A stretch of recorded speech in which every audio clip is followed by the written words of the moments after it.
The B-52, Sutter's Mill, and Homeland Security are all on this day. Welcome back to On This Day. Today's date is January 24th. It is the 24th day of the year. Obviously, we got 341 days left in 2022. It is the fourth Monday in the fifth week. Wow, we're 5 weeks into this nonsense already? Sweet. Today is the 35th day of winter. We got 55 days left until spring. If today's your birthday, you're still an Aquarius, just like the other day. Today is National Beer Can Appreciation Day. Who doesn't love a good beer can? Actually, I don't. I can't stand beer in a can. It has to be in a bottle or glass. I'm just weird like that. Beer Can Appreciation Day recognizes the great day in 1935 when beer was first sold in a can. I can't believe they actually recorded the date. Credit for this first beverage in a can goes to Kruger Brewing Company in Richmond, Virginia, made of steel and weighed about 4 ounces without the fluid. These hefty canisters opened with a church key. Yeah, like the old, if you don't know what a church key is, Google it.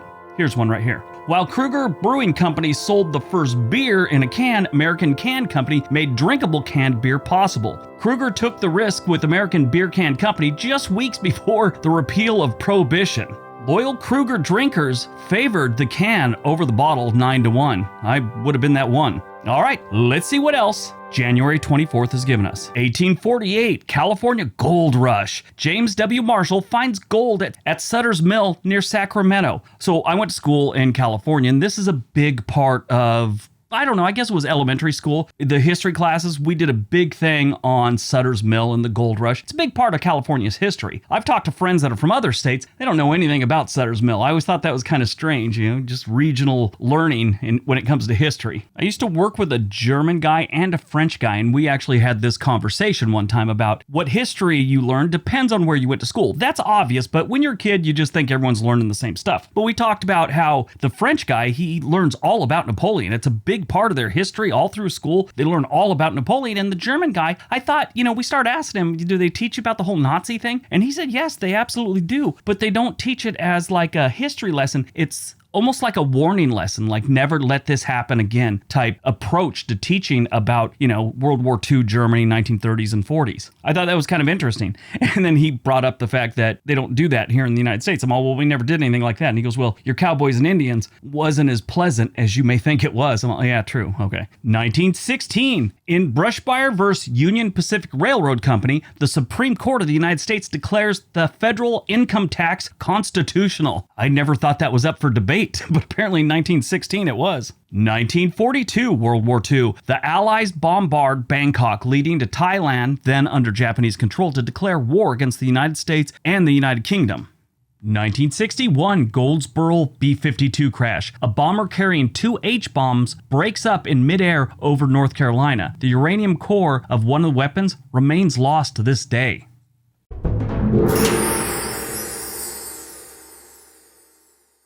1972, Japanese sergeant, I'm going to screw up his name, Soshi Yokio, anyway, it's right here, is found hiding in the Guam jungle, where he had been hiding since World War II. I talked about this before because there was a handful of these guys. He was one of the 3 remaining holdouts from World War II. Not a lot of people know this, but the same morning as the attack on Pearl Harbor, the Japanese attacked Guam and a couple other places. They stayed on there for quite some time until the Marines showed up a few years later and kicked them off. Well, there was a handful that hid in the jungle that were just kind of left there, and in a lot of cases forgotten about.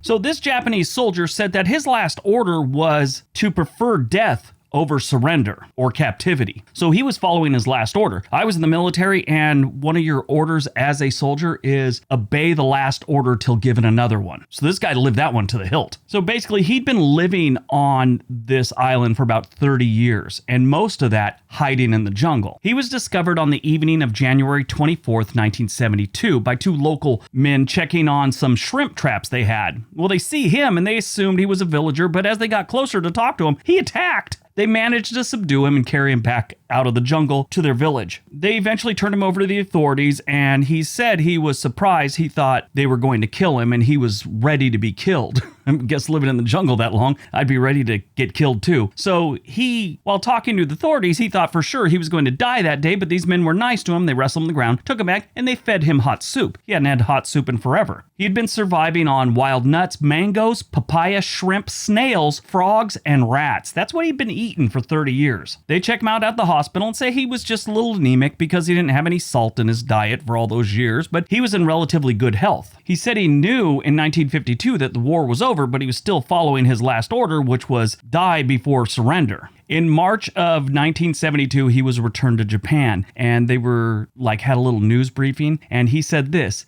"It is with much embarrassment I return," meaning they didn't win the war. He still had that mindset. This remark quickly became a popular saying in Japan. That's not all that became popular. He did all the rounds of all the different talk shows and everything like that back in Japan, and he was very popular for a lot of years, but he finally settled down in a rural section of Japan and lived out his life. They gave him about $300 in back pay. I'm not even kidding, $300, but they did give him a small pension to live off of. He died in 1997 of a heart attack at the age of 82. Back in 1955, the Japanese government declared him dead, so they had a memorial for him. That's where they buried him. 1978, a Soviet satellite with a nuclear reactor on board burns up in the Earth's atmosphere, scattering radioactive debris over Canada's Northwest Territory. They only recovered 1% of the reactor.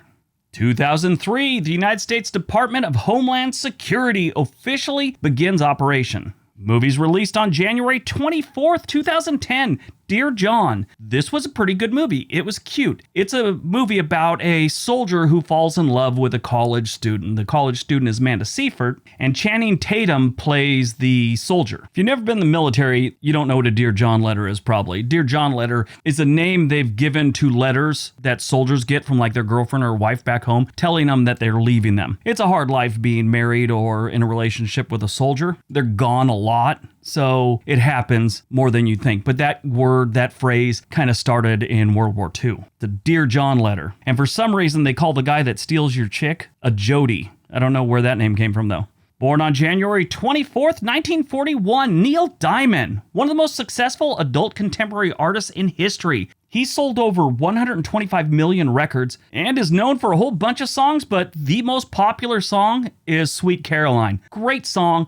I don't care what music you're into. I don't care what age you are. Everyone knows Sweet Caroline. I love watching videos if you get a chance. I can't put it up here because I'll get demonetized, but you could type in Sweet Caroline football game. There are certain football stadiums around the country where the whole stadium sings Sweet Caroline. It's great. I kind of miss that type thing because of the pandemic. That stuff's not really going on as much as it was. I want to go to one of those stadiums just for that. I mean, I love a good football game, but I want to see the whole crowd sing Sweet Caroline. He was actually a pretty good college student, and he won the NCAA National Championship as part of New York University's fencing team. Neil Diamond turns 80 years old today. Died on January 24th. 2006, we lost Chris Penn. He's Sean Penn's brother. He obviously wasn't as big of an actor as Sean Penn, but he had some good roles. He was in All the Right Moves, he was in Rumblefish, Footloose, At Close Range with his brother, played a villain in Clint Eastwood's movie Pale Rider. He was also in Reservoir Dogs and True Romance, both really good movies. Both those movies were written by Quentin Tarantino. But he was found dead in his Santa Monica condo at the age of 40. Autopsy showed that he died of heart disease. The autopsy also reported that he had different prescription drugs in his system too, like Valium and morphine. So who knows?